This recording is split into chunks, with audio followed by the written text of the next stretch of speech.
नमस्कार साथियों, आज हमारे इस YouTube चैनल जीत एजुकेशन के माध्यम से मैं आपके सामने व्याकरण से संबंधित महत्वपूर्ण पाठ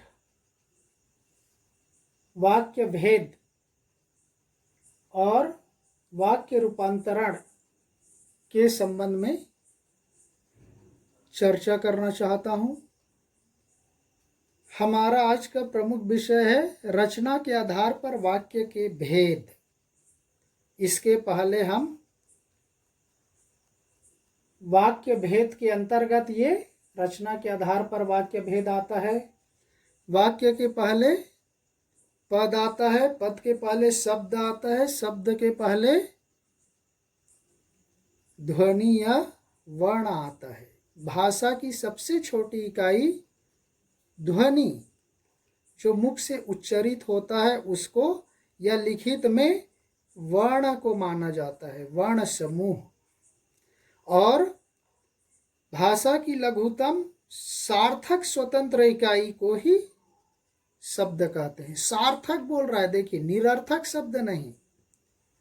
जब कोई अर्थवान वर्ण समूह स्वतंत्र रूप से प्रयुक्त होता है तब उसे शब्द कहते हैं। जो शब्दकोश में पाए जाने वाले सभी शब्द शब्द कहलाते हैं। पद क्या है साथियों?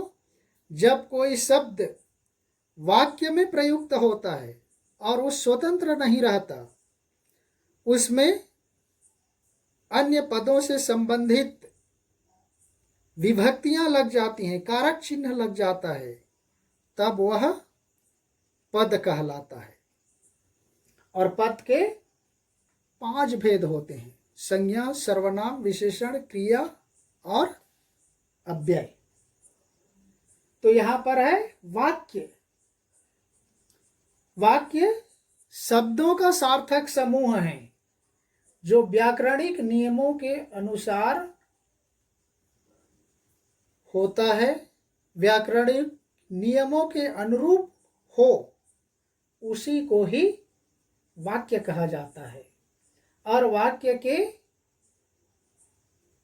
3 भेद होते हैं। कहीं कहीं मुख्य रूप से 2 को ही मानते, कई कई व्याकरण पुस्तकों में 3 भेद भी बताया जाता है। तो वाक्य के प्रमुख रूप से भेदों में देखिए, रचना के आधार पर जो आपके अभी सामने प्रस्तुत करने वाले हैं। रचना के आधार पर वाक्य के 3 भेद होते हैं जो हम आप अभी पढ़ेंगे। उसके बाद अर्थ के आधार पर वाक्य के 8 भेद होते हैं। और उसके बाद वाच्य के आधार पर वाक्य के 3 भेद होते हैं। तो वाच्य के आधार पर 3: कर्तृवाच्य, कर्मवाच्य, भाववाच्य।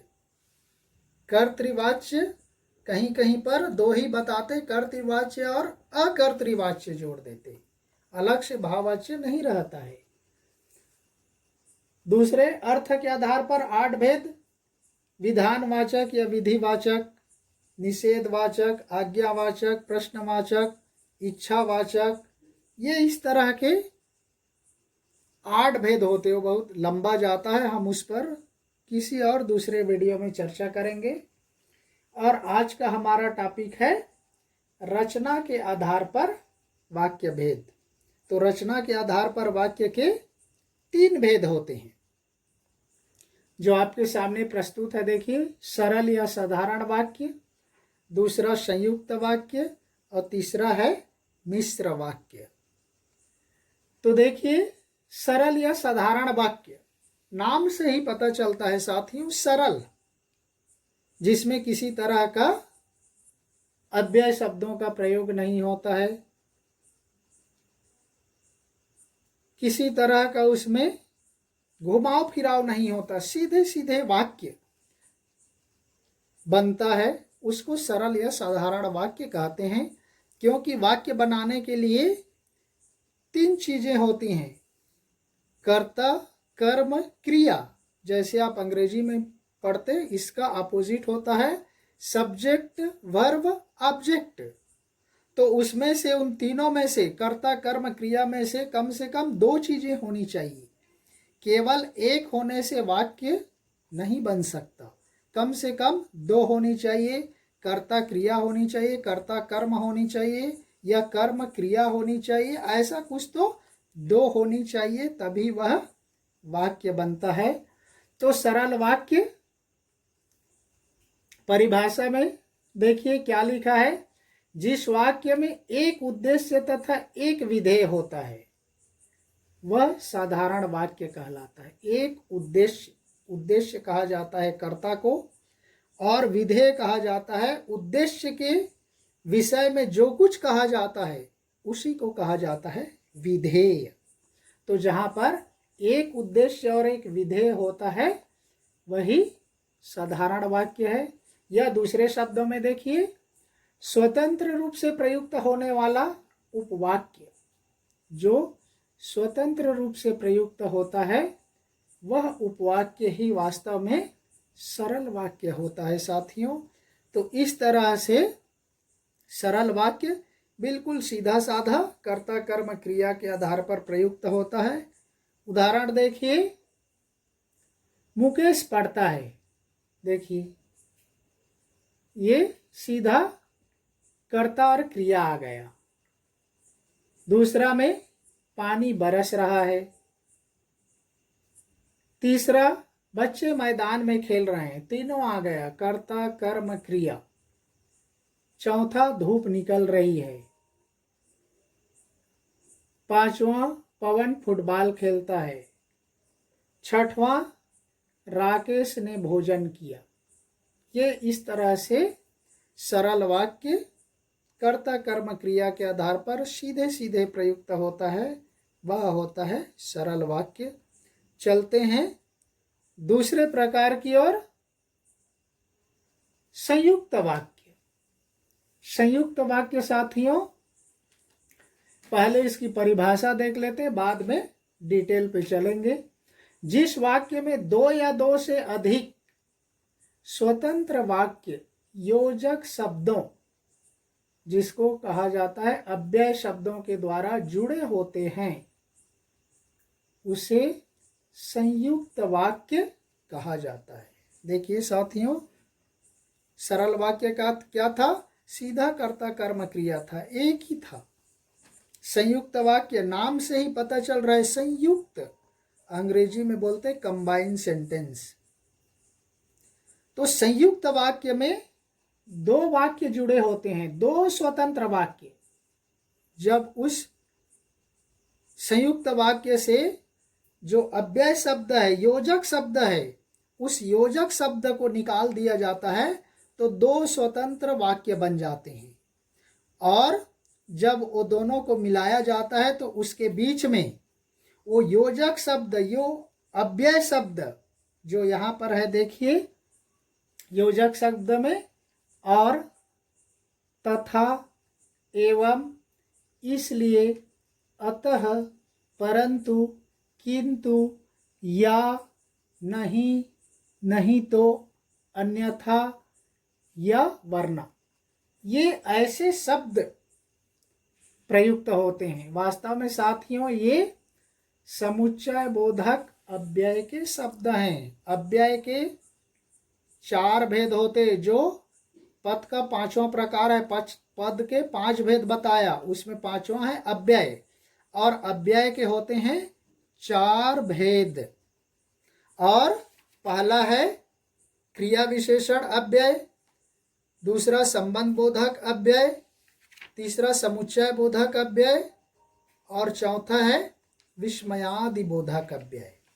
तो समुच्चय बोधक अव्यय के अंतर्गत और दो भेद होते, समानाधिकरण समुच्चय बोधक अव्यय और दूसरा व्यधिकरण समुच्चय बोधक अव्यय।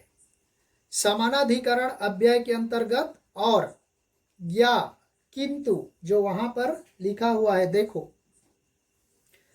अन्यथा, परंतु।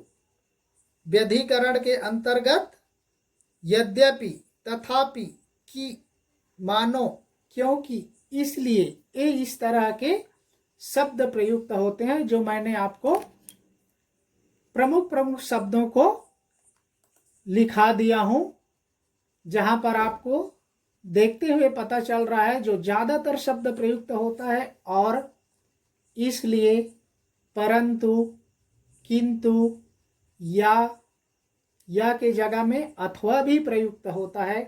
ऐसे शब्दों को कहा जाता है अव्यय शब्द या संयुक्त वाक्य का योजक शब्द कहा जाता है, जो अव्यय के प्रकार समुच्चय बोधक अव्यय के शब्द हैं और इसी को बीच में जोड़ा जाता है। ध्यान रखिए, ये आगे पीछे नहीं जुड़ता, केवल और केवल बीच में जुड़ता है, वो हो जाता है संयुक्त वाक्य। मिश्र वाक्य में हम आगे देखेंगे, वो आगे में भी जुड़ता है, बीच में भी जुड़ता है, लेकिन संयुक्त वाक्य के योजक शब्द, अव्यय शब्द केवल और केवल बीच में ही जुड़ते हैं। सरल वाक्य में कोई योजक शब्द, कोई अव्यय शब्दों का प्रयोग नहीं होता है, सीधा कर्ता कर्म क्रिया के आधार पर वाक्य बनाई जाती है। संयुक्त वाक्य में दो स्वतंत्र वाक्यों को इन योजक शब्दों के द्वारा जोड़ दिया जाता है। उदाहरण देखिए, नंबर 1, उसने समझाया था परंतु मैं न समझ सका। देखिए, परंतु आ गए। उसने समझाया था, ये अलग है। मैं न समझ सका, ये अलग वाक्य है, लेकिन हम उसको इन योजक शब्दों के द्वारा, परंतु के द्वारा जोड़ दिए हैं। दूसरा उदाहरण देखिए, रात हुई और तारे निकले। रात हुई अलग शब्द है, सेंटेंस है, वाक्य है। तारे निकले, ये अलग सेंटेंस है, दोनों के बीच में जोड़ दिया गया। और तीसरा देखिए, तुम चाय लोगे या कॉफी। देखो, तुम चाय लोगे, या के जगह में अथवा भी प्रयुक्त हो सकता है, ध्यान रखिए, या अथवा आर। चौथा है, मुझे गाड़ी पकड़नी थी इसलिए सुबह उठना पड़ा। देखिए, मुझे गाड़ी पकड़नी थी, मुझे सुबह उठना पड़ा, ये दो स्वतंत्र वाक्य इसलिए जुड़ गया, दोनों संयुक्त बन गए। बरसात आ गई, वरना ऑब्लिक डाला हूं, देखिए, अन्यथा दोनों भी हो सकता है, मैं जीत जाता। बरसात आ गई एक वाक्य है, मैं जीत जाता ये एक वाक्य है। दोनों के बीच में देखिए, वरना आ गया या अन्यथा आ गया, ऑब्लिक डाल दिया। तो ये इस तरह से साथियों संयुक्त वाक्य के उदाहरण है, उसके योजक शब्द हैं। इसकी सबसे बड़ी पहचान ये योजक शब्द ही है। आप ये योजक शब्द रट लिए तो आपको कोई भी एग्जाम्पल वहां पर आने दो, आसानी से पहचान कर बता सकते हो कि ये संयुक्त वाक्य है कि सरल वाक्य है। सरल वाक्य में ऐसे कोई शब्द नहीं मिलेगा, ये केवल संयुक्त में प्रयुक्त होता है, जो मिडल में होता है, दो वाक्यों के बीच में होता है। अब चलते हैं, तो साथियों ये शायद लंबा हो जाएगा। तीसरा प्रकार है मिश्र वाक्य, उसको दूसरे वीडियो में देखेंगे। तब तक के लिए धन्यवाद। जय हिंद।